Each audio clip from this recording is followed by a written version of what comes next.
Alright, in this video I'm going to be showing you how to make custom molding with just basic router bits. Bits that if you have a router, you've probably got these bits laying around.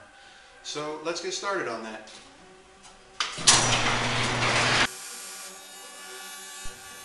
I'm starting by cutting a rabbet on my table saw. I have a sacrificial piece clamped to the fence with fingerboards to keep the piece held down. I could use my router, but I'm going to be putting it through a lot today.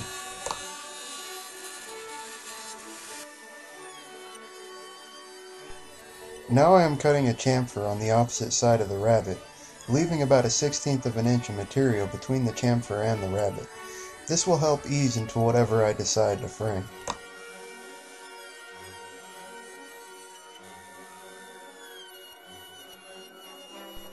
Now I am just smoothing the outside edge of the molding over with a 3/8 inch roundover bit.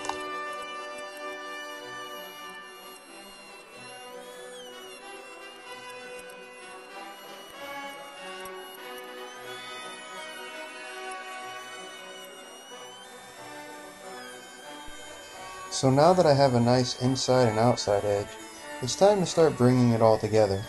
I have moved my fence back to start shaping the inside of the molding, and now I am just using a 1/2 inch core bit.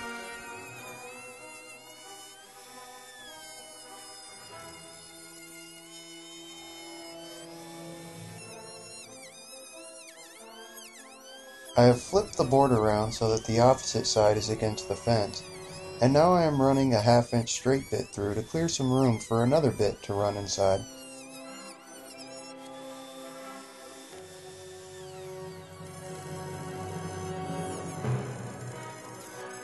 I have taken the bearing off of my Roman OG bit, and now I am running it inside the same path that I ran the 1/2 inch straight bit through.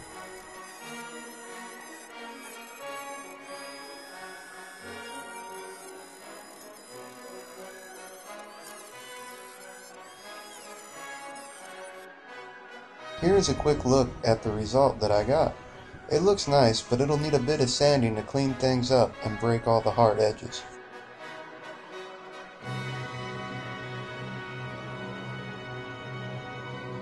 I have already cut one side of the frame, and now I am matching it to the opposite side and marking where to cut.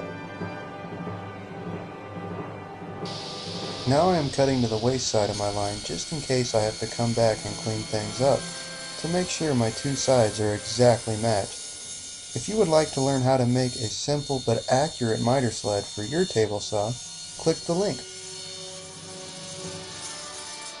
Here is a dry fit to make sure everything fits together with the mirror that I plan to frame.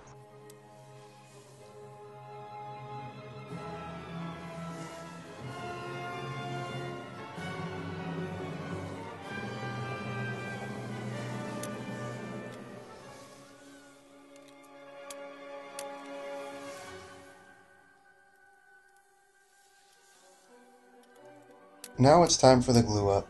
I am only applying glue to one side of the joint. Once I am ready, I check everything for square. I am using a brad nailer to strengthen the joint and to avoid using clamps. Be careful toe nailing with a brad nailer into hard wood. The nails can end up skipping off the surface of the wood and ricocheting. After the frame is assembled, I clean up all the excess glue with a wet rag.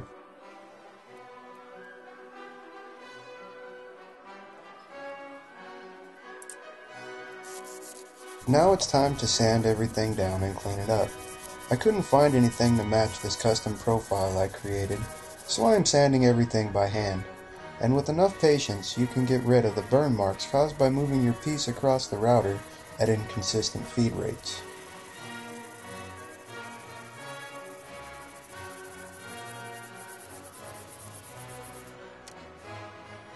I have cut a piece of Baltic birch plywood to back the mirror.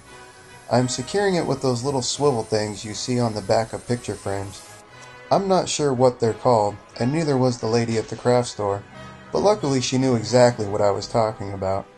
I have put a piece of tape around my drill bit for a depth stop, and now I am driving the screws in by hand to make sure that the fasteners are just tight enough to barely swivel.